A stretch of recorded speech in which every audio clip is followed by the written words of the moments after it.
İlk öncə bunu qeyd edim ki, əlim soyuqdan belə olub. Hər kəsin maraq etdiyi o məşhur Temu makyajlarını gəlin birlikdə yoxlayaq. Bu gördüyünüz kitab üsulunda makyaj paletləridir. Burada highlighter, ten, pomadalar mövcuddur. Şəxsən mən çox bəyəndim. Çox gözəl teksturalar da var. Bu isə dodaq nəmləndiricisidir. Qablaşdırması çox xoşuma gəlsə də, özü nəsə xoşuma gəlmədi.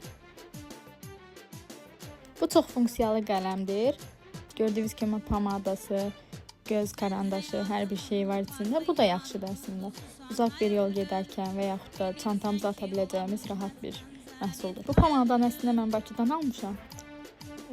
Sadəcə yoxlamaq istədim bunda. Bu da çox xoşuma gəldi. Dəhşət çox qəşəng qalır dodaqda, yapışqanlıq hissi vermir.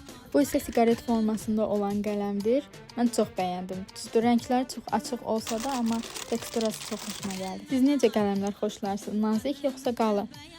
Hadi aldıqlarınızı şərhlərdə göndərin baxaq. 3 rəngli korrektor paletidir. Əslində mən böyük gözləyirdim. Şəkildə böyük görünürdü. Yoxlayıb sizinlə paylaşacağam. 2 başlıqlı allıq və fırçası. Çox bəyəndim. Çox qəşəng teksturası var. Bu arada məhsullar dərdə heç bir ağırlıq yaratmır və heç bir əks təsir olmadı. Mən hər zaman qara rəng tuşdan istifadə eləsəm də bu dəfə fərqlilik eləyib korичневый rəng sifariş elədim. Görək necə olacaq. Bu isə makyaj bazıdır. Çox tərifləyirlərdi. Mən də alıb yoxlamaq qərarına gəldim. İstifadə eləyəndə fikrimi sizlərlə bölüşəcəm. Siz necə Temudan heç makyaj məhsulları almısınız?